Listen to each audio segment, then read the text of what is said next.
Now, here to discuss both bills and what's at stake for Black America is Chair of the Congressional Black Caucus, the Honorable Karen Bass. Welcome to the Black Report, Congressmember Bass. Yes. Thank you for taking the time out today. Thanks for having me on. I appreciate it. Thank you so much. Now, our nation is in a crisis with two pandemics, COVID-19 and racism, especially with law enforcement and criminal justice. Let's start with the Justice and Policing Act. Can you tell us what the proposed bill intends to accomplish?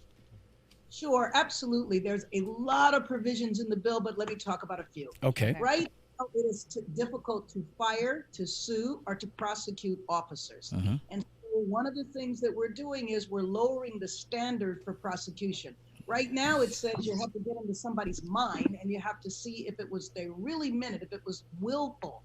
But we're lowering it to say if it was reckless. In other words, you don't have to prove what's in somebody's mind. We shouldn't have chokeholds. We shouldn't have no-knock warrants. Breonna Taylor should be alive today. Yes. Yes.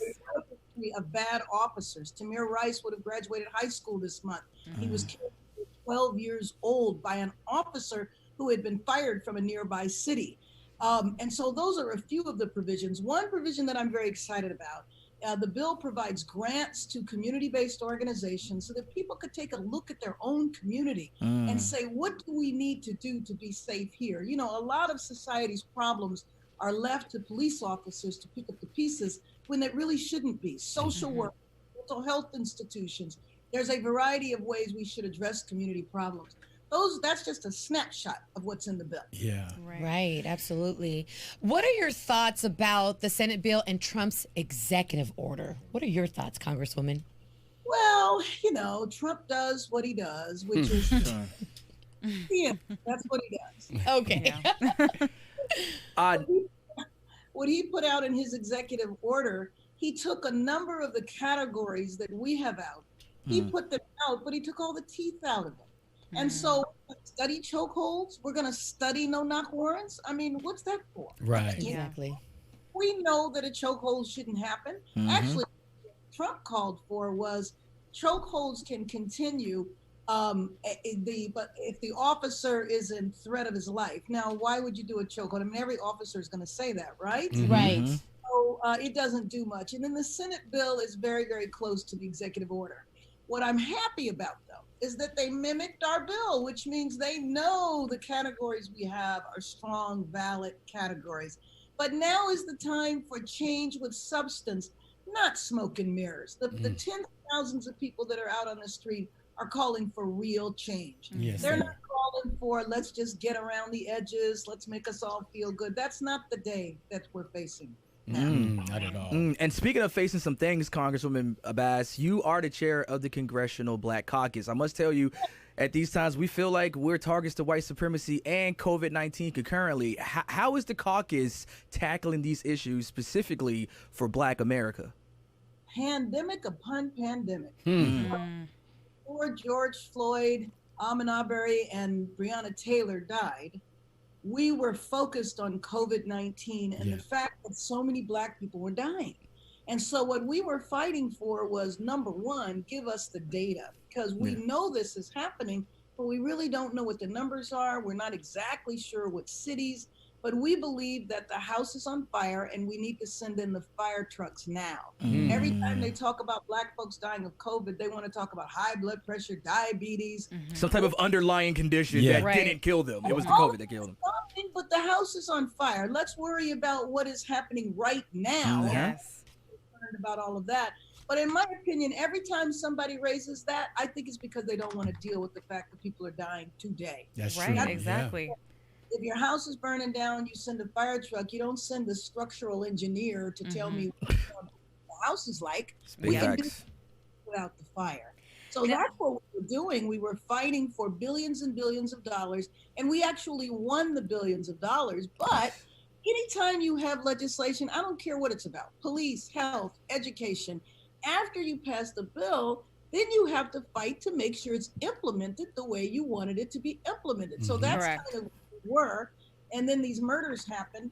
It didn't mean we left that. It just added that on our agenda. So we worked hard. Yeah. Now, Congresswoman, can you tell us what will happen if the Senate does not respond to the House's HEROES Act by July 31st?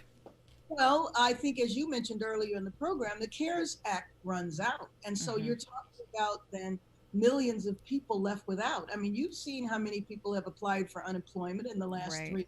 Yeah. Those people need unemployment extended. We've already seen the food lines being blocks and blocks and blocks. Yeah. Hmm. So that's what's frustrating about this process. But that's why it's so important that Democrats are in charge, because the Republicans don't really know how to govern right now, because they got that guy down the street. I'm in the Capitol, and it's like whatever he's thinking about on any given minute, that's the direction they want to go. Right. And that doesn't work anymore for us, you know? Yeah, that is so true. Yes. But it's almost like people have to bleed before they do anything. Yeah. So unfortunate. All people are going to bleed in a few weeks. Why do we have to wait? Why do we have to put people through that? We can do our work, Yeah, but we can't control what happens on the other side of this building. that's true. Now, do you think that the Senate will respond? I do. Historically, what happens is we get right up into the moment of disaster, and then we do something. Yeah. Now, Congresswoman, let me ask you, how detrimental is the current administration to our nation? Well, let me just put it this way. There's 116,000 dead Americans, okay? Whew. Over 6 months. Now, I'm not saying that none of those people would have died, but let me just tell you, in the United States, what's our population? 320 million, 40 million? About 116, 17, 18,000 people dead. The population of India is 1.6 billion people. Wow. They've had 12,000 people die. Wow. Unbelievable. Yes. So you can't say because Italy's population is smaller, you can't say that. Compare us to India. And then you can't compare us to China because everybody says China lies. You don't say that about India. So my point is there's no excuse. Now, when President Obama was president, he almost faced a pandemic. It was called Ebola. You remember that? Yep, Yes, I Ebola do virus. remember. Yep. Ebola didn't even spread in Africa. The 3 countries that had Ebola kept Ebola. Like night and day. Yeah. Right. Million people would die.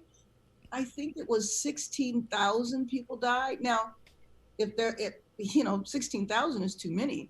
But my point is, and 2 people died in the United States. The Wow. point what happened during Ebola is that President Obama rallied the entire world Yep. and said there is a problem in these 3 African countries. If we don't come together as a world and stamp it out, this could spread all over the world. If Wow. we had a real president, that real president would have stepped on the world stage, would have mobilized the world to support China. Yeah. So that then China could have stamped it out and it wouldn't have gone anywhere. Now, it still might have been a pandemic. I'm not blaming him for everything, but I have no doubt that if we had stronger leadership, we wouldn't have 116 dead Americans. Absolutely. Absolutely agree. Now, with that current leadership we have about 5 months until this election. What is your appeal to these voters? Go ahead, Congresswoman. I think it's 140 some days. They counting down the days. Right, exactly. You got the clock in the back. Okay, Yes. we just can't see it, but the Yeah. countdown clock is happening. Yes, ma'am. Right. It's ticking. What is your appeal to voters? Well, my appeal to voters is that this election is a matter of our life and death. Now, prior to COVID, my appeal was if we don't fix this in November, we're going to be in a mess for the next 2 generations. Your and the generation of your kids. And the reason why I say that is because the Republican strategy is to confirm judges, and they're looking for judges that are around 40 years old so they can be there for 40 years. That's a couple of generations. We talk about that a lot on this show. Yes. How, we only focus on presidential governor. No, we need to focus on the judges, on the prosecutors, As on well. the DAs, Have to. on all electable positions, Congresswoman. Can you kind of go into further detail about why it is important to vote on every level, especially that local level? Yeah. It absolutely is. I mean, we talk about mass incarceration. Well, who do you think participates in that? The district attorneys. About mass incarceration or other issues, well, it's your local and state elected officials that contribute to that as well. Yeah. And then let me just tell you something. Not only is it absolutely your obligation to vote, but voting's not enough. You have to keep the pressure on us, okay? That's why I hope those folks out there on the street, Yeah. now I want to be peaceful. I want them to keep the pressure on us until we have a bill that Trump signed. That is Yes. so true. why would you give it to him? Why do you want him to have a victory? Because I don't want to see any more black folks die, okay? There you That's go. right. There you There we go. go. I'm concerned about giving him a victory. I don't want him to have a victory, but if you think that I would not fight for a bill that he would sign right now, and to think that we wouldn't have some relief for our people, Mm-hmm.